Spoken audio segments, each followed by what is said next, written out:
Good evening, everyone. My name is Jeffrey Michaels, and I'm the IEN Senior Fellow at eBay. I'd like to welcome all of you to eBay's seminar series on U.S. foreign policy. The series is part of a joint initiative of eBay and the Barcelona Institute of North American Studies, and we aim to promote discussion of U.S. foreign policy related topics by inviting both scholars and practitioners to share both their research and provide insights. This evening, we'll be focusing on American exceptionalism in the post-Trump era. American exceptionalism is, of course, sort of a very controversial concept. It's also one that has a very long lineage, yet somehow has survived and thrived and remains very influential to this day, despite what many would regard as the rather exceptional presidency of Donald Trump and his America First rhetoric. With us this evening to enlighten us on this topic is Dr. Hilde Restad, Associate Professor of International Studies at Bjørknes College in Norway. And she's one of the world's foremost authorities, if not the world's foremost authority, on the topic of American exceptionalism. Hailing from northern Norway, Professor Restad, whilst in her teens, decided to take a break from the freezing cold and move to Montezuma, New Mexico, where she spent the last 2 years of high school. She then returned to Norway to do her undergraduate degree in political science at the University of Oslo. During that period, she realized she wanted to specialize in American studies, so returned to the US, where she did her MA and then her PhD at the University of Virginia in Charlottesville. Upon her return to Norway, Professor Restad worked for 2 years at the Norwegian Institute of International Affairs, NUPI, and then in 2012 moved to Bjørknes College, where she has remained ever since. Professor Restad is a well-known commentator on American foreign policy and has published extensively on the topic, most notably with her 2014 book, American Exceptionalism, an Idea That Made a Nation and Remade the World. I think that's an excellent title, by the way. Professor Restad, welcome back to eBay, or at least welcome virtually back to eBay. And I look forward to your presentation. Before I turn the floor over to you, and as my colleague loads up your presentation, I just mentioned to our participants, if you have any questions, you'll need to enter them into the chat box. To find it, if you go down to the lower right-hand side of the screen, you'll see a box, a purple box with a couple of arrows. If you click on that, it'll open up, and then you'll see the icon on the lower left-hand side with the pinkish line underneath. You can enter any questions you have into that box. I would ask, if you do have any questions, to also identify your name and any affiliation. So Professor Restad, the floor is yours. Thank you very much. I'm so honored to be invited back, although getting to be invited twice to eBay and it to be virtual both times is certainly bittersweet. But actually my very last international trip before Corona ruined all of our lives was to Barcelona last February, and I'm still savoring the memories of that trip. Okay, well, thank you guys for having me. Okay, I see I can't click through my bullet points, so this is going to be a bit of a text-heavy experience for you guys, so I apologize. I just wanted to let you guys know that I've been thinking about, I'm very glad to be invited to talk about American exceptionalism in the post-Trump era, because for 4 years I have been sort of obsessing over American exceptionalism in the Trump era. And so this presentation is built on 2 articles that were indeed written in the Trump era, one for Texas National Security Review and one for Global Affairs. And if anyone is interested in those articles, feel free to email me and I'll send you a PDF. And then I am about to publish a little piece for a website called War on the Rocks, which is trying to think through today's topic. Thinking a little bit about the moment that President Biden is stepping into and what can, should, and need to be done, which I will get back to. All right. So the US is in a sort of perilous time right now. both, I think, when it comes to domestic politics and also foreign policy.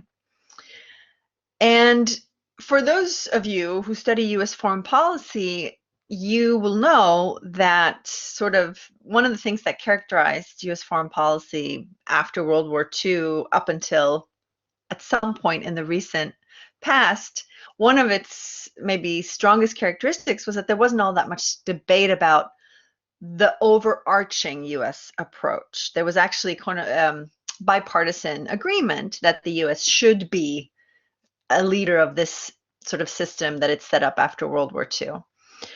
Now, one of the things that was so unusual about the Trump era was that for the first time, it seemed, there was an unusual debate about both what the United States is supposed to be at home, what its national identity is supposed to be, as well as, and I would say relatedly, because of what the United States is supposed to represent in the world and how to achieve its goals and purposes in the world. It's sort of grand strategy if you're into security policy lingo.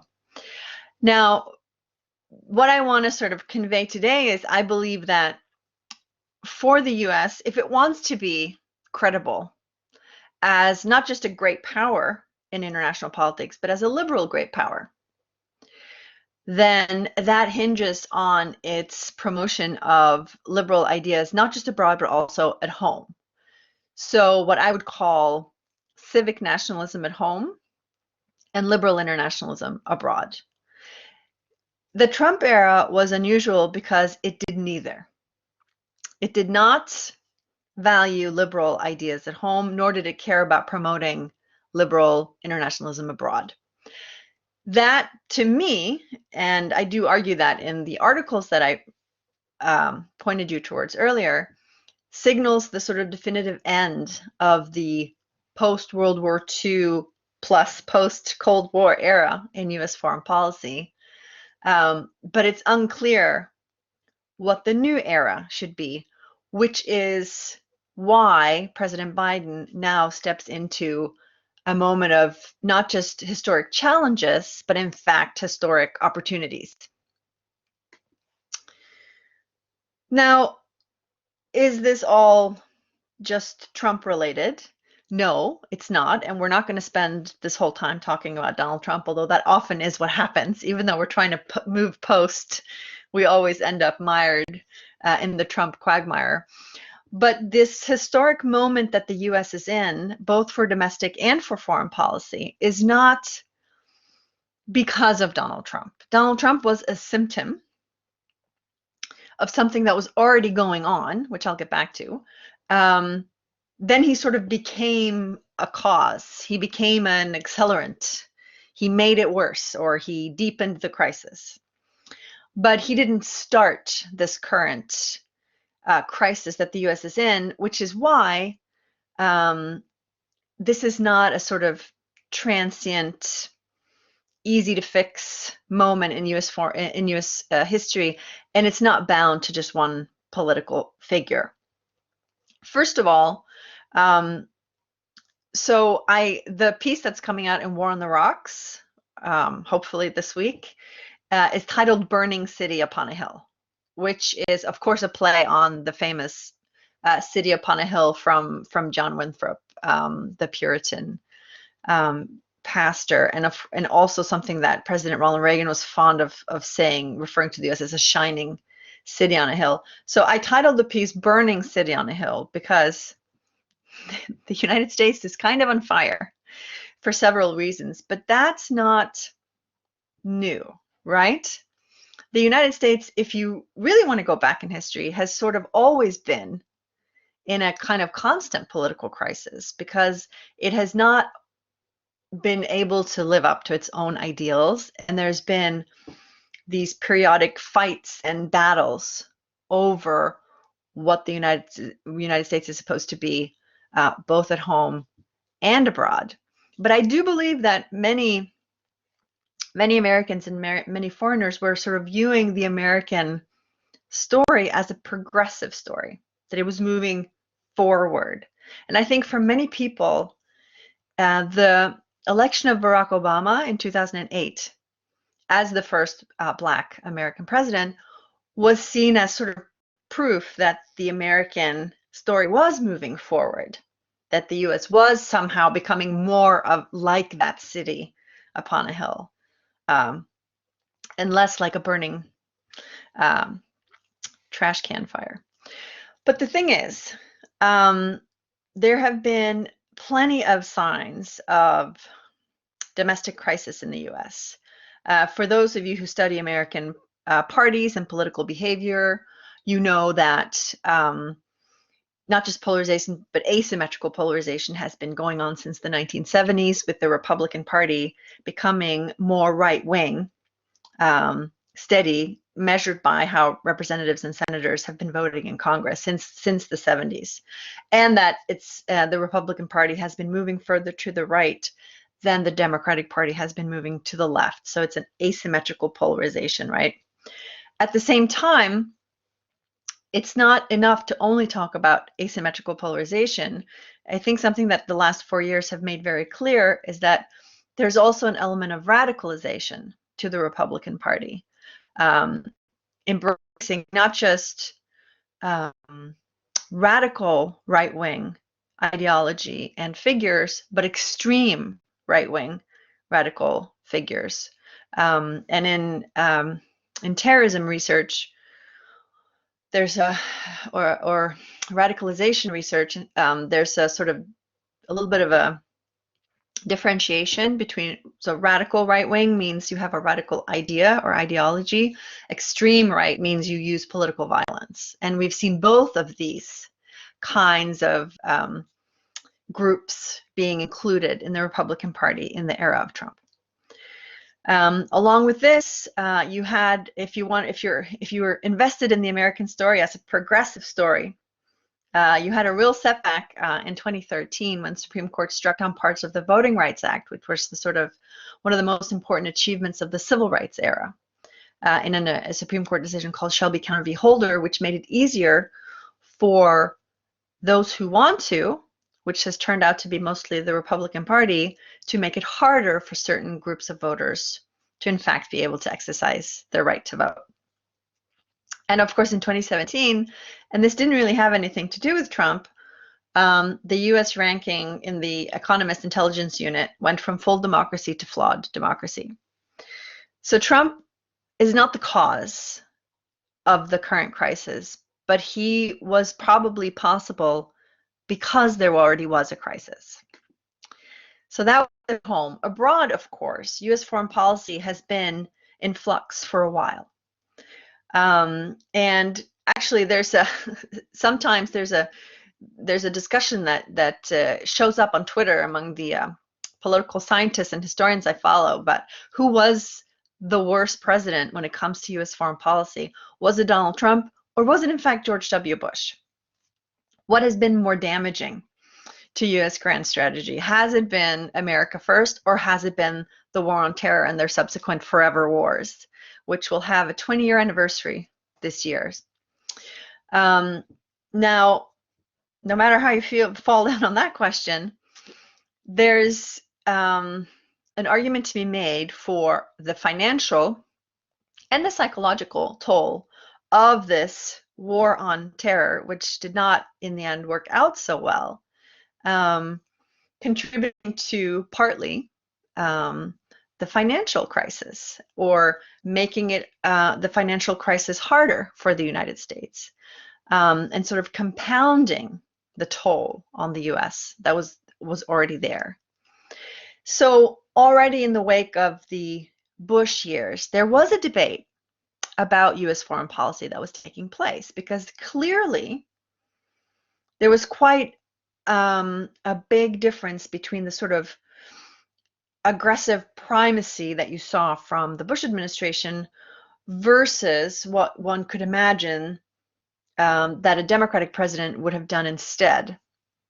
And when Barack Obama in 2008 decided to run for president, he actually presented what seemed like almost first time in many decades, an actual true alternative vision of US foreign policy strategy.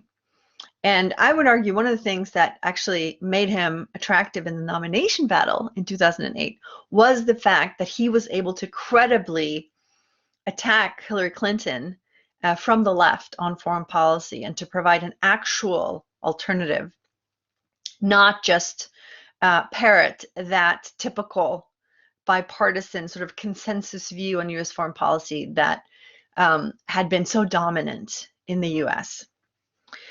So the consensus, the bipartisan foreign policy consensus, was breaking apart before Trump. Now, that made times ripe for a character such as Trump to challenge some very established assumptions in American politics.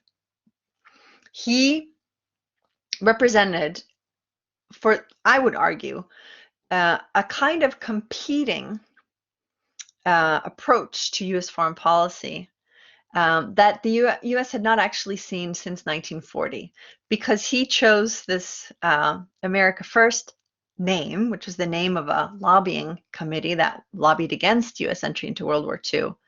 He chose that as the slogan for his foreign policy platform, and that was a foreign policy platform that rejected American exceptionalism, as American exceptionalism had commonly been understood in the post-World War II era.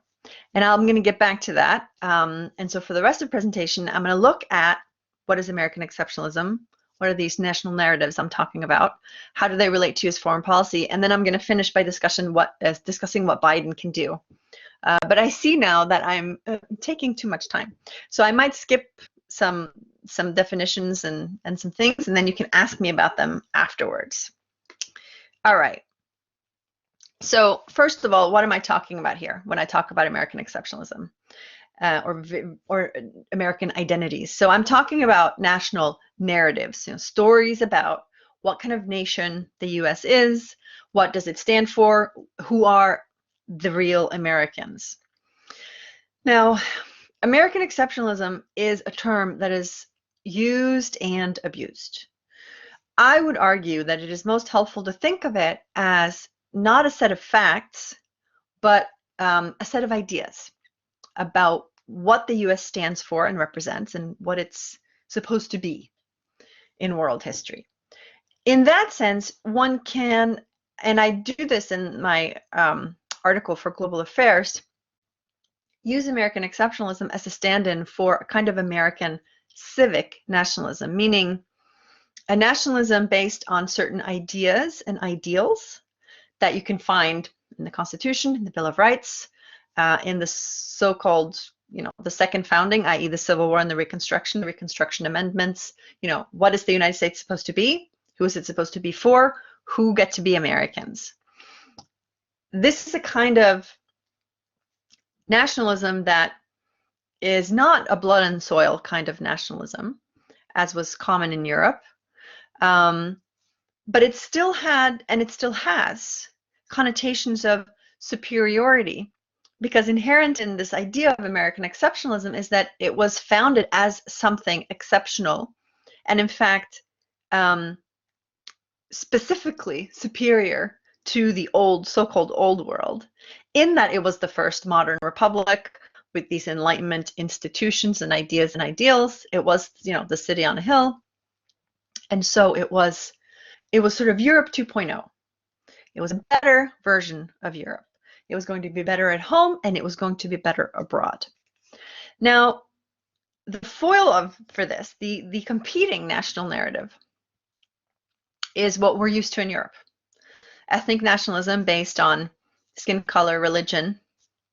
In the US, this was very clearly and obviously a kind of nationalism based in white supremacy, which we can see because it was a country that was founded on slavery. It was expanded on genocidal policies against Native Americans. And it was a story, a narrative about the United States where the real Americans are white and Christian. A side note to that is that, of course, who gets to be defined as white has been its whole separate interesting story in American history, and white is not a constant or objective category. But real Americans are white and they're Christians. The altar to this ego sort of varies. Trump singled out non-white immigrants and Muslims specifically. But the sort of ego, the true America is white and it's Christian. And it's not just about Enlightenment ideals.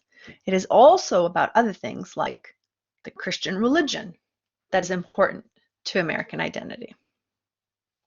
Now, these competing national narratives have battled it out over American history, at home and abroad. And sort of America First versus Franklin Delano Roosevelt in 1940 over the issue of whether the US should enter World War II was sort of yet another rematch in this story.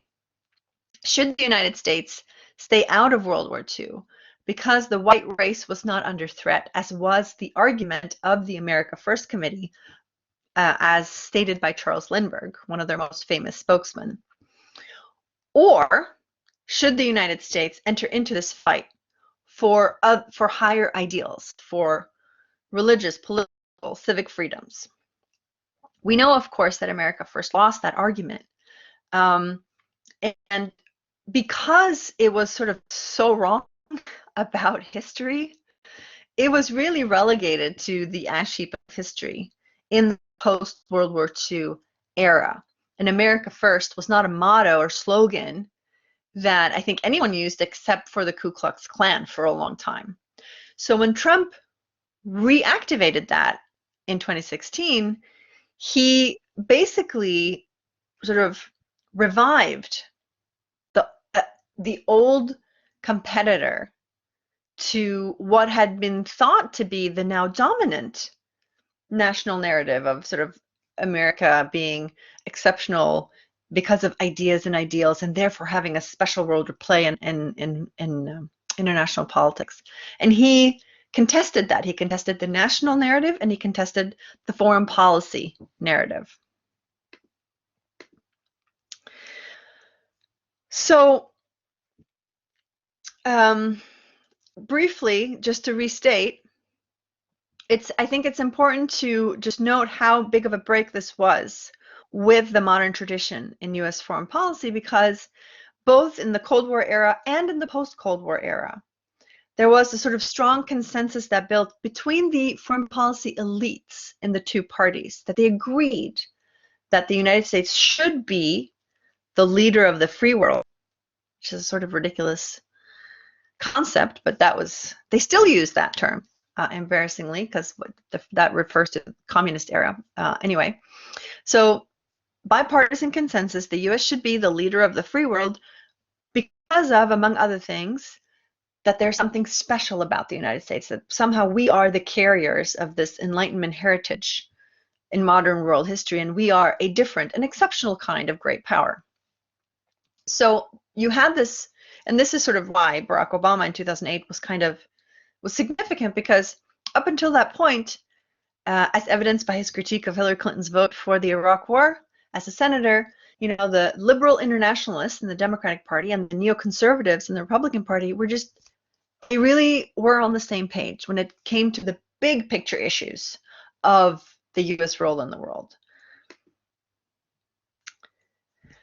Now, with Barack Obama being the first Black president in American history, and with him presiding in the White House as Pew Research Center and US Census projected that white Christians would no longer be a majority in the US, I think there was a ripeness for a political populist to come along and play on issues of identity insecurity. And we know now, because political scientists have looked into it, that so-called white vulnerability, feeling that white people are sort of under threat, was important for Trump voters in 2016. So what Trump did was discard this idea of the United States as being something exceptional because it's a multiracial, multi-religious country, and instead talk about the real Americans, talk to the real Americans, and use everyone else as foils. And of course, breaking with orthodoxy revived America first, which is why, if you remember, one of the first and really only real resistance that Trump met in his own party, in the Republican Party, was from the neoconservatives, because they were really wedded to this idea of the United States and American exceptionalism and US foreign policy. Okay.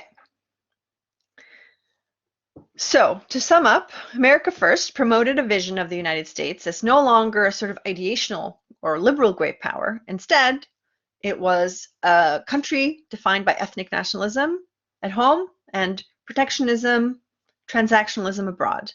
There's no larger purpose to the US. And the result was a sort of Samuel Huntington's victory over Francis Fukuyama. This was not the end of history and the US was reigning as a liberal great power.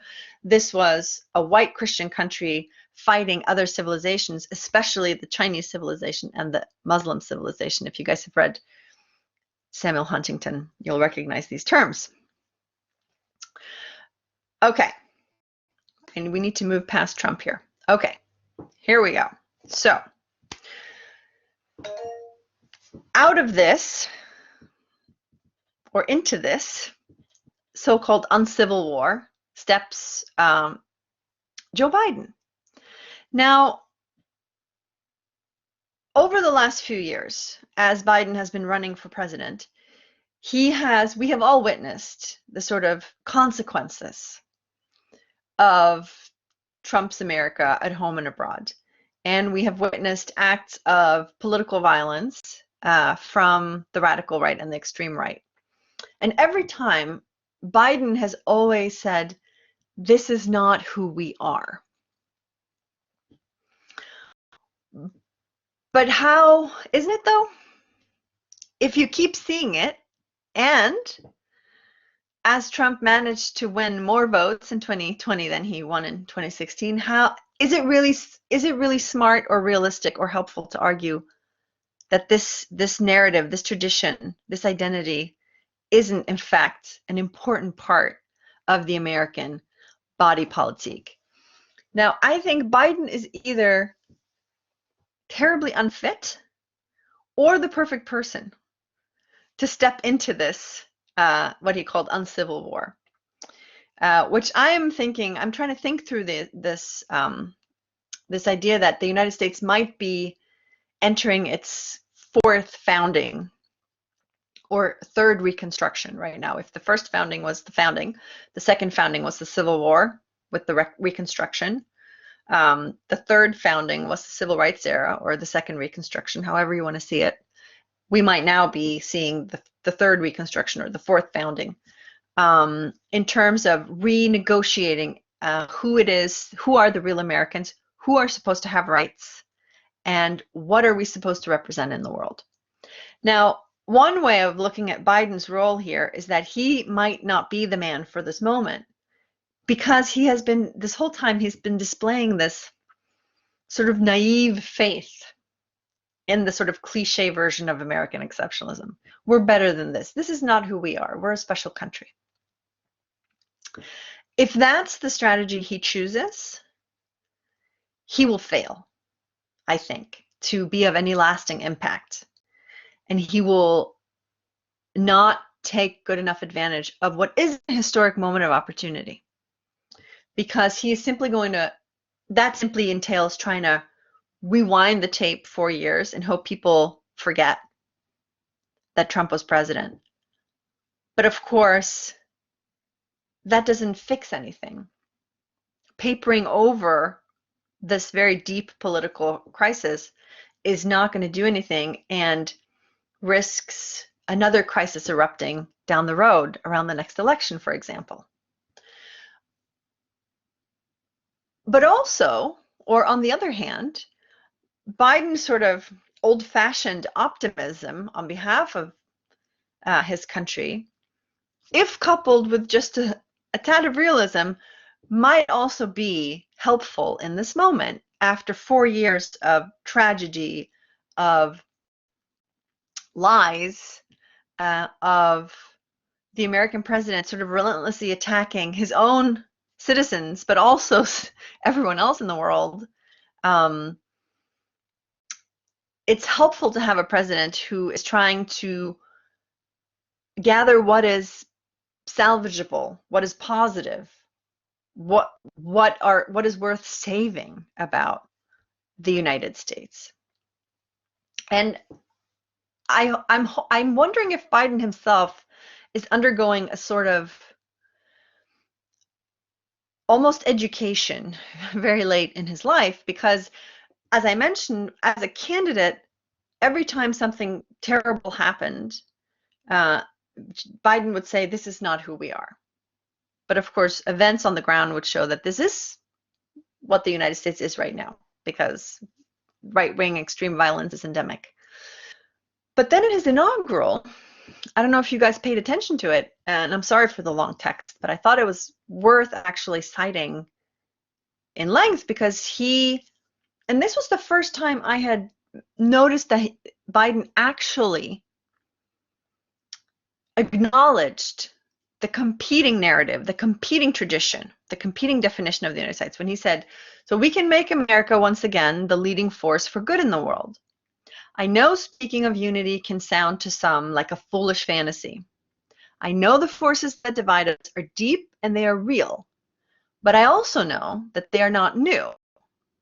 Our history has been a constant struggle between the American ideal that we are all created equal and the harsh, ugly reality that racism, nativism, fear, and demonization have long torn us apart.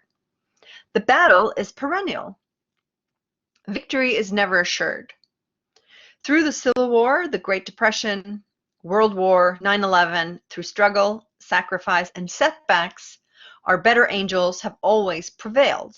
In each of these moments, enough of us came together to carry all of us forward.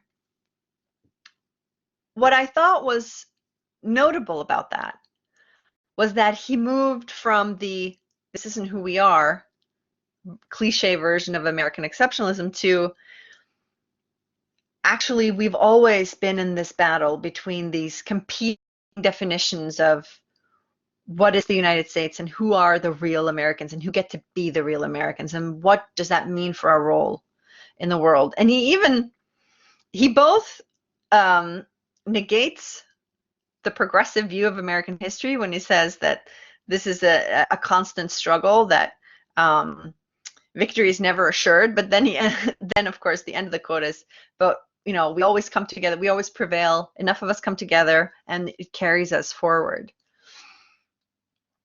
But I think Biden is 78 years old, and the newest group of voters in the US are Generation Z, that probably some of you as students belong to, those born in 96 and forward. They just started voting basically this year or last year, and they are much more critical of American history and this narrative of American exceptionalism than Biden's generation is. And I think if Biden wants to reconstruct, if this is a third reconstruction and he wants to reconstruct the American narrative and build a new foreign policy consensus, he needs to acknowledge this much more critical view of US history, much more accurate view of US history, in order to attract also the younger generations.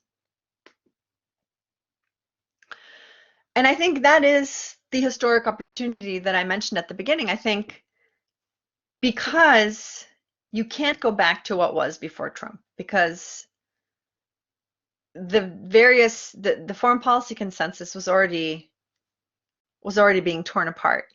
There's no point in rewinding, but that means an opportunity. Biden now can attempt to reconstruct American identity both at home and abroad. It would be a third attempt at reconstructing the United States, and probably the first attempt at a truly multiracial liberal democracy, which would then have consequences for foreign policy. And I think this is maybe the most important thing that the Biden administration can do, but it probably can't do it on its own. years is probably too short of a time for such a monumental task. But it's a necessity for not just domestic tranquility and success, but for future U.S. leadership abroad. Because I think only when there's a sense of a new consensus on what kind of nation the United States is supposed to be, can there be a sort of durable foreign policy approach that allies can trust will not vary widely from administration to administration, but will be more of a constant presence. But because this is such a monumental task, and because it involves issues of identity and culture, things that are slow and don't just change in a day, in all likelihood, what the United States and therefore what US allies abroad are in for is an era of instability. You can't reconstruct or remake the United States in 4 years. We don't know who's going to win the election in 2024. It could easily be a Trumpian figure, which means allies can't quite depend on the US, and right now maybe they shouldn't. Now it's been very surprisingly positive experience to watch American foreign policy elites be much more introspective about US foreign policy in the last 4 years than what has been normal. And there's been a big debate about, well, everyone's talking about this liberal international order that the US supposedly has been reigning over, but was it really very liberal? Is it really an order? These kinds of debates are so important now. Because if the US wants to be not just a country, but also a cause, sort of the whole idea of American exceptionalism, it needs to provide, I think, offer a credible story that people around the world can believe in and be inspired by, or else it will simply, as all great powers eventually do, fade into irrelevance and be overtaken. And a possible solution, I think that Obama's foreign policy was a kind of first attempt at that, a first very careful step at trying to change the direction of US foreign policy. And maybe Biden will try a kind of Obama 2 approach. But we can talk more about that in the discussion, because I think I have already used up all my time. So thank you very much. Hilde, thank you so much. Can you hear me okay? Yes. I'm afraid my video is not working at just this moment in time. Hopefully that'll get sorted in the next minute or two. Thank you so much for your presentation. As others are gathering their thoughts, and I would encourage you to write any questions you might have, put them into the chat box. I was sort of reminded when you were talking about Biden's, sort of talking about, that is not who we are, and then going back to Samuel Huntington. You mentioned Clash of Civilizations, but of course the title of his last book before he died, Who Are We? And that whole discussion about sort of the national identity and the future of the national identity and so forth. But actually, the question I have for you to start off with, because I find it interesting what you mentioned about this notion of sort of the Generation Z versus Biden's generation. But of course, Biden's generation included the Vietnam War and sort of that whole, sort of the New Left and so on and so forth. Then of course, perhaps with Reagan, sort of going back to the shining city of the hill, on the hill, and all that. In other words, all that stuff that happened in the 70s, Vietnam War and so forth before, was just too bloody depressing. Therefore, we need an optimistic narrative to counter all of that. But I would have thought that, at least Biden's generation wasn't unfamiliar. I mean, I sort of think that if you go back to, say, the Second World War generation, that was the more optimistic generation, perhaps. But then after Vietnam, it becomes rather depressing again. Then perhaps optimistic later on. and then, of course, more recently with Trump and so forth, perhaps even with Bush, for that matter, and the war on terror. But I was just sort of curious, I mean, how is it that we're constantly forgetting and burying the past? Is it a matter of cognitive dissonance, in your view? Well, actually I just wrote down Biden as Reagan question mark, because that's a very intriguing notion, because if I don't know if that's what you meant, but that's actually an intriguing idea, because Biden has the same, I think, naive faith in his country the way that Reagan had. And his whole candidacy was talking about the US the way Reagan would. But then I think he switched a bit in his inauguration. But Americans are not very good with history. But I don't know how to answer this question, because if you dive into the various sub case studies, you will see there's a constant, I think, anxiety in the US that the United States is no longer exceptional. In fact, and in the 70s, there was this famous essay, The End of American Exceptionalism, by Daniel Bell, arguing, because of everything that had happened, that the US was definitely not exceptional anymore. And then, of course, came Reagan. And so there's always the possibility of coming back to this narrative, which has the potential to unite a lot of Americans. But I think so. One solution would be for Biden to just go Reagan and just paper over the differences. Let's unite in this rhetoric of, American exceptionalism, shining city on a hill. But I'm not sure, and that's why I mentioned Gen Z, I'm not sure it can work. Not because Gen Z can't change, of course, as they grow older, they can also become more conservative, for example. That is certainly a possibility. But they have already experienced a lot of crap, if I may use that word, 2 financial crises, and they've only ever known, I guess, the forever war of the war on terror. And it seems like, and this is partly why Bernie was such a surprise hit in 2016, there seems to be an appetite among younger Americans for a more critical assessment of American history.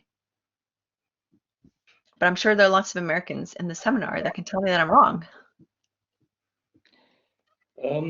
We have a question from Professor Chris Tulloch, who says, you did mention earlier that we could ask the question as to who carried out the most damaging foreign policy, Bush or Trump. What is your opinion? Ooh, is somebody live tweeting this? Don't. I've been thinking. I go back and forth. I think I'm wondering. It's almost impossible to answer, because Trump, I think you can argue, is partly a consequence of the Bush years and the sort of profound anger that many Republicans ended up having towards that part of the Republican elite because of the 8 Bush years. And so it's not like you're comparing 2 independent cases, because they relate to one another. But I guess I think I want to argue Trump, although that I don't think that's the popular answer. And the reason I want to argue Trump is because after Bush, Obama could still credibly become president and readjust within the confines of U.S. leadership and argue we sinned against our ideals when we used torture. This isn't who we want to be. And I'm going to right the ship and get us in a more noble direction, but also a less active and interventionist direction. Whereas after Trump, Biden can't do that. He can't adjust course because the ship has sunk. under Trump. He has negated everything that the United States was supposed to stand for internationally. And so there's nothing to salvage. You have to recreate anew. So if the premise being, if you think that it is important to have a liberal great power in the international system, and maybe you don't, then I think Trump was the bigger disaster. Not to minimize how many terrible things the Bush administration did, because there were many. I'm afraid that we did have one question that someone asked, but unfortunately I lost that question. So I would sort of appreciate if you could rewrite it put it back into the chat box.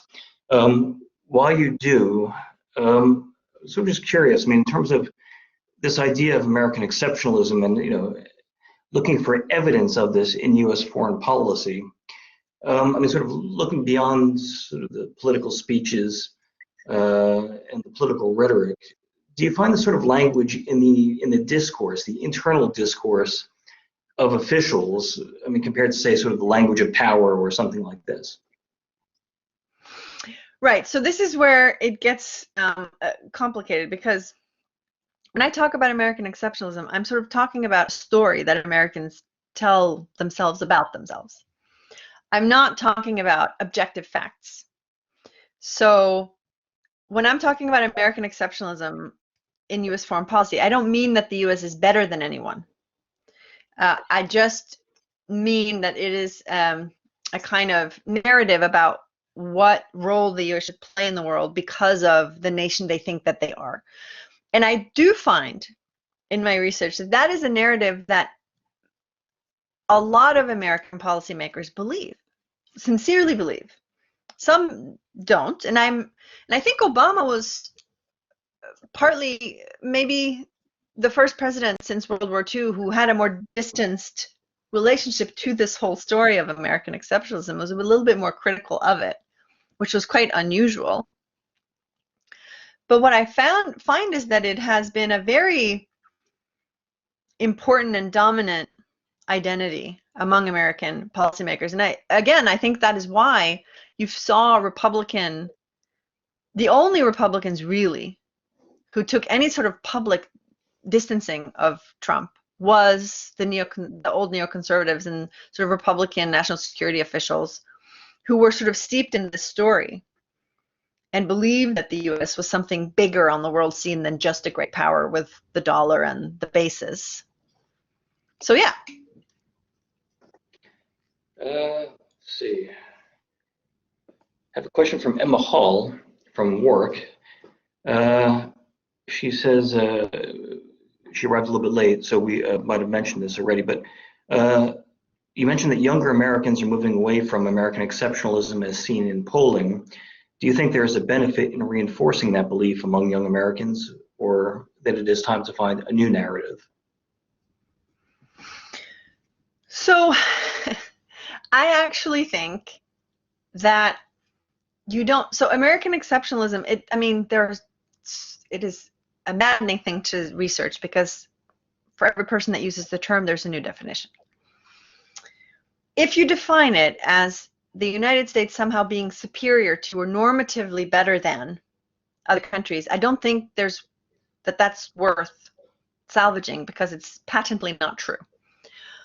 But if you want to think of it as a kind of identity that talks about a liberal republic that was sort of unique when it was founded, based on certain sort of Enlightenment ideals, and that makes it sort of special in terms of great powers in world history, then I think it is worth reworking around that, not discarding it. Trump tried to discard it. I think there is a value in having a liberal great power in the international system.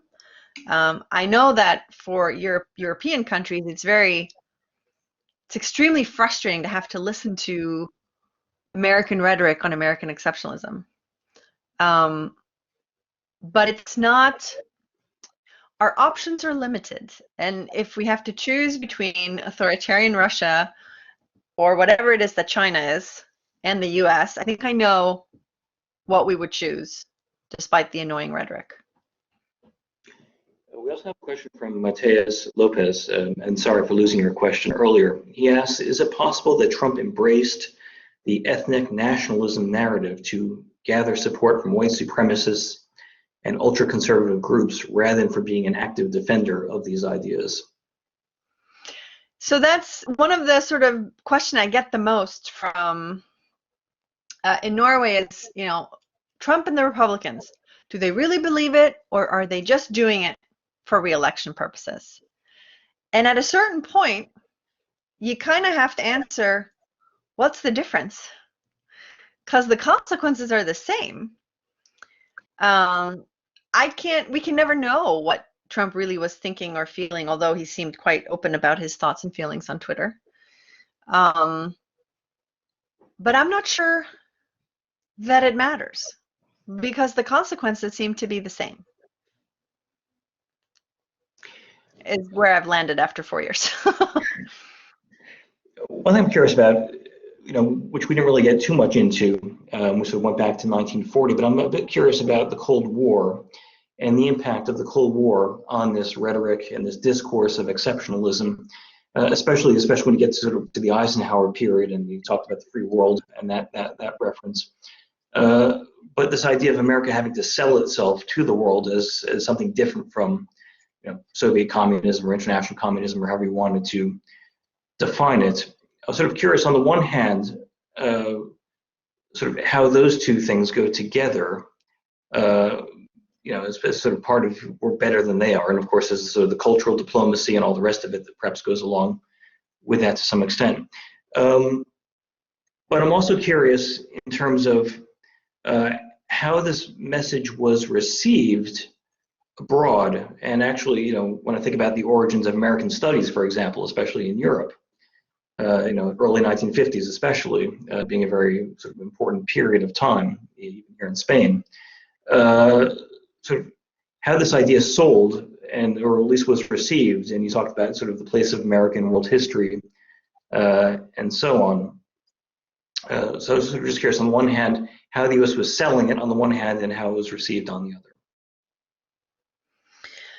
Well, I mean, my perspective from Norway is there's always been a battle over these representations around the world, because of course in lots of countries, including Norway and other European countries, you had strong communist or socialist movements and parties that were much more convinced by the Soviet story or representation. And so it's not like this was swallowed wholeheartedly. And I think that, I mean, you mentioned the 50s.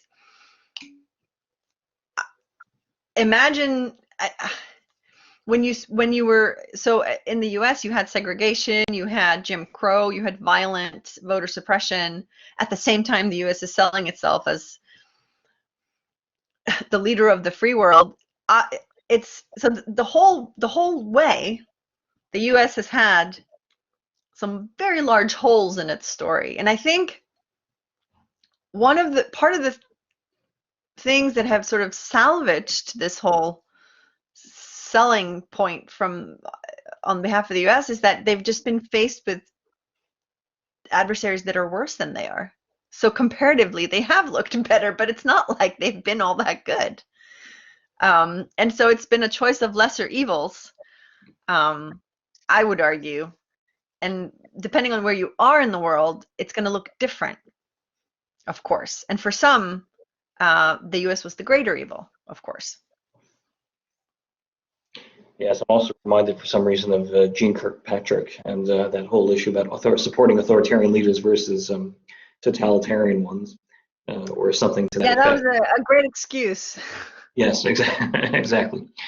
We have a question from Adria Rivera, who's a pre-doc here at eBay, and he says, I was wondering to what extent, historically speaking, U.S. exceptionalism needs an other to be constructed. If yes, will this other be China in the future? Yeah, that's a great point, because I don't know if it needed it. We can't rerun the experiment, but it had it. Because there was the new world that was specifically the new world because there was an old world to compare it to. And already from before the founding, it was a very clear contrast where these myths developed that this new world was where the religiously persecuted could go, which wasn't really true. And when the religiously persecuted came to the new world, they persecuted other people. So it's, again, a story with big holes in it. But all along the way, there's the new world versus the old world. There's the civilized Europeans versus the savage Native Americans, or the Protestant Empire versus the Catholic empires coming, right? Like Spain. So there have, along the way, there have always been the important others to the American ego that have worked as sort of foils, and to which the U.S. could compare itself favorably. And we can't, I don't know what it would have been like if it hadn't had that, but it seems to me, so apropos China, that's the big topic now in U.S. foreign policy, as it was before 9/11 too, and then there was like a 20-year hiatus of terror, and now we're back to China again. But yeah, I think it would be helpful and healthy for the U.S. to think a little bit about who they want to be and what they want to be in the world before they inevitably start focusing on China as the new other. And presumably, possibly commit all the mistakes that they did with the Soviet Union and with Islamism, as you know, this sort of othering and making enemies out of what could be simply competitors or adversaries. Is adversary a synonym for enemy? In which case, I changed my answer. I have one final question, but maybe somebody else also wants to chip in with a final question as well.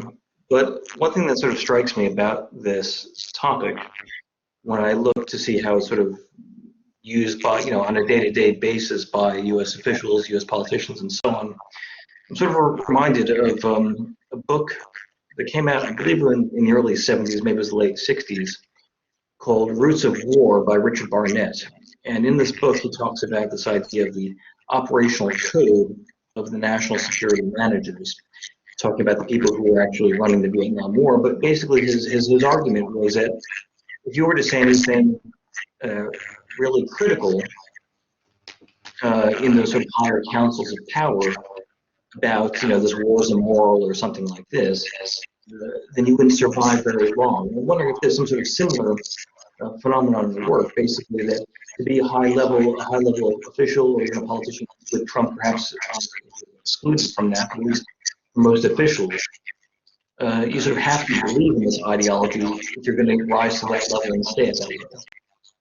Yes, this is what was so mind-boggling about Donald Trump, because up until 2015, this was an issue on which you could certainly get iced out of good company. And especially in the Republican Party, where it was became like an article of faith and a party slogan almost, lest we forget that Mitt Romney basically ran on American exceptionalism in 2012, thinking it was a winning issue against which to beat Barack Obama. And in 2016 also, several of the candidates in the Republican Party to which there was attached most hope, like Marco Rubio, was all about American exceptionalism, using this rhetoric so much, thinking it was a winning issue. And then Trump comes along and says, I don't really think this is a good term. And then all of a sudden, it's like the emperor with no clothes. All of a sudden, everyone's like, oh, okay, whatever. Wasn't such a big deal after all. But that's for those who like to study norms, and I still am trying to wrap my head around how quick that change was. I did find it rather fascinating myself to see that. And of course, when we talk about change in Marco Rubio, that's a sort of a case study in and of itself. But I won't go there. As it's now 7 p.m., Brandon, we'll need to bring the session to a close. Professor Restad, thank you so much for a superb presentation, which I found extremely useful and informative.